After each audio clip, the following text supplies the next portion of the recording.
اعوذ باللہ من الشیطان الرجیم بسم اللہ الرحمن الرحیم اللہ اکبر سبحان اللہ الحمدللہ استغفر اللہ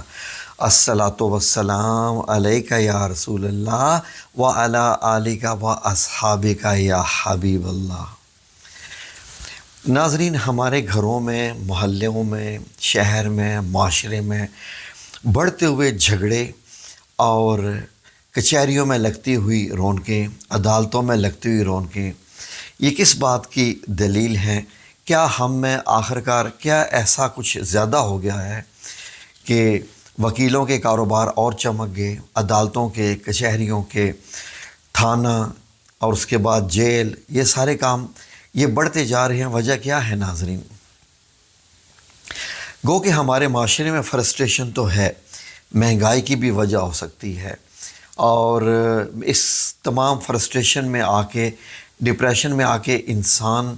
یقیناً غصے کا اظہار تو کرتا ہی ہے، لیکن غصے کو قابو کرنے والے کا نام ہی مومن ہے۔ کل میرے ساتھ بڑا ایک عجیب واقعہ پیش آیا ناظرین، بہت عجیب، آپ کی خدمت میں پیش کر رہا ہوں تاکہ آپ لوگ بھی اس کو سمجھ سکیں کہ کیا ہوا۔ بیسیکلی واقعہ میرے ساتھ نہیں پیش آیا، میرے سامنے پیش آیا، لیکن میں اس میں کسی حد تک ملوث ہو گیا، تو پھر اس لیے میں نے لفظ یہ استعمال کیا کہ میرے ساتھ پیش آیا۔ ناظرین، ہوا یہ کہ میں اور میری مسز ہم جا رہے تھے موٹر بائک پر، تو جہلم میں ایک تنگ سا بازار ہے، اس کو کہتے ہیں نیا بازار۔ وہاں پر اکثر اوقات لوگ اگر کوئی گاڑی کھڑی کر دے، کار کسی بھی دکان کے سامنے، تو باقی کی ایک طرف کی ٹریفک مکمل رک جاتی ہے اور لائن لگ جاتی ہے۔ آئے دن وہاں پر روزانہ جھگڑے ہوتے ہیں، روزانہ کی بنیاد پر جھگڑے ہوتے ہیں۔ میرے سامنے ناظرین بڑا عجیب واقعہ ہوا کہ ہم جب پہنچ گئے وہاں پر جہاں ہم نے جانا تھا، جس شاپ پہ، تو میں نے مسز سے کہا کہ آپ میں یہاں موٹر بائک کہیں کھڑی کر دیتا ہوں، آپ جاؤ، جا کے جو چیز لے کے آنی ہے جلدی لے کے آ جاؤ۔ وہاں پر میرے سامنے ایک گاڑی کھڑی ہوئی تھی مہران، اس کے پیچھے میں تھا اور میرے پیچھے گاڑی کھڑی ہوئی تھی کرولا۔ اب کیا ہوا کہ اس مہران گاڑی کی وجہ سے جو آگے صاحب جنہوں نے کھڑی کی ہوئی تھی،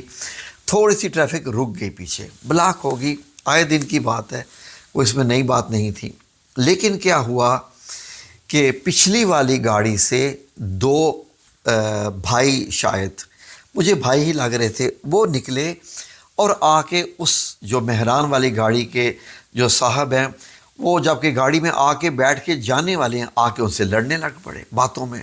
تم نے یہ کیوں کھڑا کیا، تم نے کیا، تم نے یہ کیا، تم نے وہ کیا، اور گندی گندی گالیاں شروع ہو گئی۔ جیسے انہوں نے گندی گالیاں دینی شروع کی تو میں سمجھ گیا کہ معاملہ گڑبڑ ہونے والا ہے، کیونکہ اب یہاں پر وہ عدم برداشت، عدم تشدد کی ساری جو ہے وہ سچویشن ختم ہوتی نظر آ رہی ہے، اس لیے بیچ میں پڑنا چاہیے۔ میں نے موٹر بائک جلدی سے جگہ کھڑی کر کے میں ان کے بیچ میں آیا اور میں نے ان دونوں صاحب سے کہا کہ دیکھیے، جس طریقے سے آپ ان کے ساتھ جھگڑا کر رہے ہیں، ان کی غلطی ہے، لیکن اتنی بڑی غلطی نہیں ہے کہ یہاں پر آپ کے درمیان ہاتھا پائی شروع ہو جائے، مارا ماری شروع ہو جائے، کیونکہ جو دونوں تھے ان کی جو باڈی لینگویج تھی وہ ایسے ہی تھے کہ بس اب کچھ ہونے والا ہے، اور میں اس چیز سے بڑا گھبراتا ہوں کہ اتنی باتوں پہ ایسا نہیں ہونا چاہیے۔ میں بیچ میں پڑا، میں نے ان سے کہا دیکھو بھائی پلیز اگنور کرو، صبر کرو، دیکھو وہ نکل رہا ہے، وہ جا رہا ہے۔ تو وہ کہتے ہیں نہیں جی، یہ جو بندہ ہے نا مہران والا، ہاں جی بھائی صاحب آپ جو بھی کہہ رہے ہیں ٹھیک کہہ رہے ہیں، لیکن جب ہم پیچھے رکے ہوئے تھے دکان کے سامنے تو اس نے ہمیں یہ کہا تھا کہ تم نے یہاں گاڑی کیوں پارک کی ہے، اب خود اس نے کیوں پارک کیا ہے، ہم اب اسے نہیں چھوڑیں گے۔ میں نے کہا چھوڑو، اب وہ جا رہا ہے، ہو گئی یار، کوئی دشمنی تو نہیں ہے نا آپ لوگوں کی آپس میں، کوئی قتل و غارت کی، تو اس لیے چھوڑ دو، اگنور کر دو۔ اللہ رب العزت صبر کرنے والوں کو پسند کرتا ہے، صبر کرو۔ اور نہ جی اساں نہیں چھوڑنا، اسی تو جناب ہے وہ۔ میں نے کہا اچھا، پھر بھی میں ان کو روک رہا، میں نے اسے کہا مہران والے سے کہ بھائی گاڑی میں بیٹھو اور آپ جاؤ، یہ بول رہے ہیں، بولنے دو، ان کو جواب مت دو، ان کا پارا سدھائی ہے، تم بیٹھو اور جاؤ۔ اتنے میں پیچھے والی کرولا گاڑی سے ایک 75 یا 80 سال کی خاتون نکلی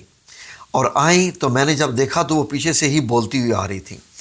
میں نے سوچا کہ یہ ان دونوں بیٹوں کی ماں ہے، شاید ان سے برداشت نہیں ہوا کہ میرے بیٹے جھگڑنے جا رہے ہیں، تو اس نے کیا کیا کہ آئی اور آ کے جھگڑے کے بیچ میں پڑ گئی ہے تاکہ جھگڑا نہ ہو۔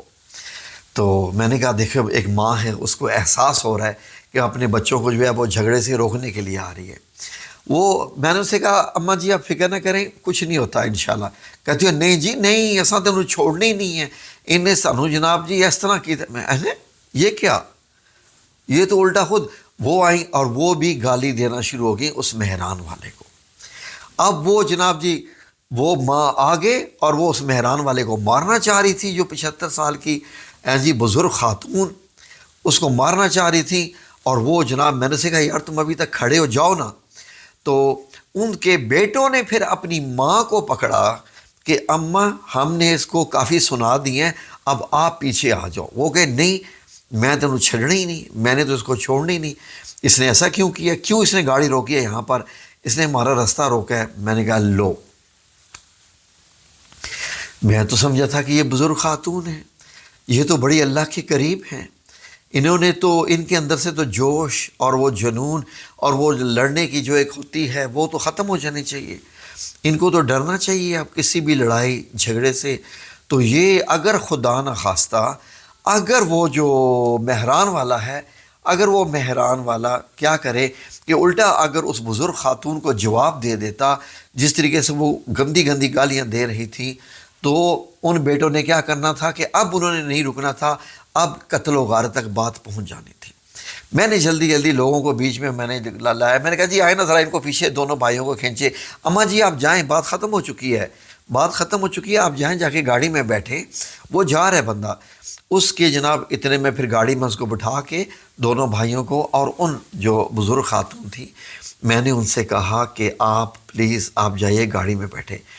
یہ جتنی دیر یہ معاملہ ہو رہا تھا تمام دکانوں والے باہر نکل آئے تھے، تمام جو 8-10 دکانیں جہاں پر یہ آواز جا رہی تھی وہ باہر نکل آئے اور وہ اس واقعے کو دیکھ رہے تھے کہ کتنا بڑا جھگڑا ہو گیا ہے۔ لیکن الحمدللہ رب العالمین میں نے اعوذ باللہ من الشیطان الرجیم جب پڑھا تھا اونچی آواز میں تو وہ معاملہ ٹل گیا۔ تو مجھے سب کہتے ہیں جی کہ آپ نے ماشاءاللہ ایک بہت بڑے جھگڑے کو روک دیا۔ میں نے کہا میں نے نہیں روکا، یہ اللہ کے کام ہیں، لیکن ہر ایک بندے کو کسی بھی جھگڑے میں یہی کردار ادا کرنا چاہیے، اس کا یہی کردار ہونا چاہیے۔ تو ناظرین کیا ہماری جو گھر کی خواتین ہیں کیا ان کو اپنے مردوں کو اور شے دینی چاہیے جھگڑے کے لیے کہ نہیں جی تمہیں لڑنا پڑے گا، تمہیں مرنا پڑے گا، تمہیں یہ کرنا پڑے گا، یا کیا ہے کیا کرنا پڑے گا؟ ناظرین سوچنے کی بات ہے، سوچئے۔ اگر آپ کچہری میں جائیں اور چیک کریں تو 99% جو جھگڑے کچہری میں آئے ہوتے ہیں، کورٹس میں آئے ہوتے ہیں، ان کے پیچھے خواتین کی لڑائی ہوتی ہے جن میں مرد ملوث ہو کر ساری عمر جیلیں کاٹتے ہیں اور ان کے ہاتھوں قتل و غارت ہو جاتی ہے۔ سمجھنے کی بات ہے۔ میں نے ان سے کہا کہ بھائی میں بار بار یہ سمجھا رہا تھا کہ یار گاڑی کی پارکنگ ہے، اتنا بڑا جھگڑا نہیں ہونا چاہیے کہ مارا ماری ہو جائے، ہوتے رہتے ہیں۔ جب آپ سڑک پہ نکلتے ہیں تو آپ کو ایسے موقع ملتے ہیں، یہ واقعات ہونے والے ہوتے ہیں، ان کو روکنا ہے۔ اس لیے آپ سے بھی گزارش ہے کہ کبھی اگر ایسا واقعہ ہو جائے تو اس بات کو یاد رکھیے گا کہ چند سیکنڈوں کی بات ہوتی ہے جب آپ غصے میں آ کے یہ قدم اٹھاتے ہیں، لیکن اس کا خمیازہ عمر بھر بھگتنا پڑتا ہے۔ ٹھیک ہے جی، جزاکم اللہ خیر۔ اللہ آپ سب لوگوں کو اپنی حفظ و امان میں رکھے، آمین یا رب العالمین، بے رحمتی کا یا ارحم الراحمین۔